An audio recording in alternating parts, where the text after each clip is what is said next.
Assalamualaikum warahmatullahi wabarakatuh. Pada kesempatan kali ini saya menceritakan kisah perbedaan Nabi Isa alaihissalam dengan Yesus menurut Al-Quran dan Injil. Di dalam Al-Quran Isa Al-Masih adalah seorang nabi dan utusan Allah. Artinya Al-Masih putera Maryam itu hanyalah seorang rasul yang sesungguhnya telah berlalu sebelumnya beberapa rasul. Dan ibunya seorang yang sangat benar. Keduanya biasa memakan makanan. Perhatikan bagaimana kami menjelaskan kepada mereka tanda kekuasaan kami. Kemudian perhatikanlah bagaimana mereka berpaling dari memperhatikan ayat-ayat kami itu. Al-Maidah ayat 75. Di dalam kitab dijelaskan, Yesus adalah jelmaan Allah yang menjelma menjadi seorang manusia yang disebut anak Allah. 1:1. Pada mulanya adalah Firman. Firman itu bersama-sama dengan Allah dan Firman itu adalah Allah.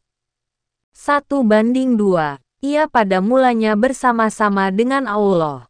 1:3. Segala sesuatu dijadikan oleh Dia dan tanpa Dia tidak ada suatu pun yang telah jadi dari segala yang telah dijadikan.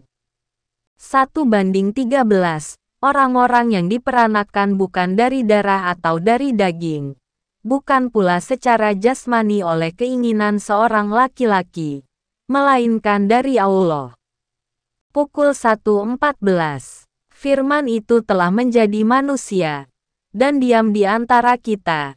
Dan kita telah melihat kemuliaannya. Yaitu kemuliaan yang diberikan kepadanya sebagai anak tunggal Bapa. Penuh kasih karunia dan kebenaran. Yohanes 1:1-14. Di dalam Al-Quran dikisahkan, ketika Maryam mengandung Isa Al-Masih, Maryam pergi mengasingkan jauh dari keluarganya seorang diri, yang artinya, dan ceritakanlah kisah Maryam di dalam Al-Quran, yaitu ketika ia menjauhkan diri dari keluarganya ke suatu tempat di sebelah timur. Surat Maryam ayat 16. Di dalam Injil, Maria pergi bersama Yusuf, tunangan Maria. 2:4. Demikian juga Yusuf pergi dari kota Nazaret di Galilea ke Yudea, ke kota Daud yang bernama Betlehem, karena ia berasal dari keluarga dan keturunan Daud.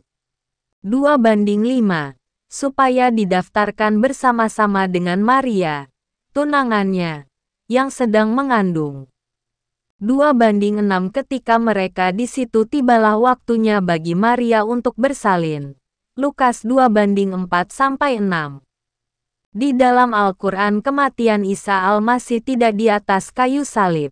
Artinya, dan karena ucapan mereka, sesungguhnya kami telah membunuh Al-Masih, Isa putra Maryam. Padahal mereka tidak membunuhnya dan tidak pula menyalibnya. Tetapi, yang mereka bunuh ialah orang yang menyerupai dengan Isa bagi mereka. Sesungguhnya orang-orang yang berselisih paham tentang pembunuhan Isa, benar-benar dalam keraguan-raguan tentang yang dibunuh itu. Mereka tidak mempunyai keyakinan tentang siapa yang dibunuh itu. Mereka tidak pula yakin bahwa yang mereka bunuh itu adalah Isa. Surat An-Nisa ayat 157. Di dalam kitab Injil, kematian Yesus karena hukuman penyaliban yang diterimanya. Pukul 15:27. Bersama dengan Dia disalibkan dua orang penyamun. Seorang di sebelah kanannya dan seorang di sebelah kirinya. Pukul 15:32. Baiklah Mesias, Raja Israel itu, turun dari salib itu, supaya kita lihat dan percaya. Bahkan kedua orang yang disalibkan bersama-sama dengan Dia mencela Dia juga. Pukul 15:34. Dan pada jam 3 berserulah Yesus dengan suara nyaring. Allahku, Allahku, mengapa engkau meninggalkan aku? Pukul 15:35. Mendengar itu, beberapa orang yang berdiri di situ berkata, "Lihat, ia memanggil Allah." Pukul 15:36. Maka datanglah seorang dengan bunga karang, mencelupkannya ke dalam anggur asam lalu mencucukkannya pada sebatang bulu dan memberi Yesus minum serta berkata, "Baiklah, kita tunggu dan melihat apakah Allah datang untuk menurunkan dia." Pukul 15.37. Lalu berserulah Yesus dengan suara nyaring dan menyerahkan nyawanya. Markus pukul 15:27-37.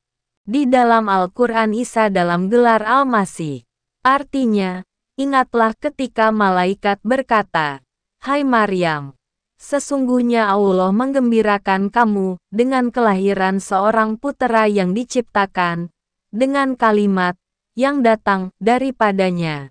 Namanya Al-Masih Isa Putera Maryam. Seorang terkemuka di dunia dan di akhirat dan termasuk orang-orang yang didekatkan kepada Sang Penciptanya." Surat Ali Imran ayat 45. Di dalam Injil Yesus diberi gelar sebutan Kristus.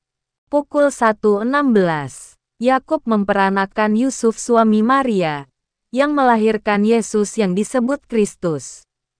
Pukul 1:17. Jadi seluruhnya ada 14 keturunan dari Abraham sampai Daud, 14 keturunan dari Daud sampai pembuangan ke Babel, dan 14 keturunan dari pembuangan ke Babel sampai Kristus.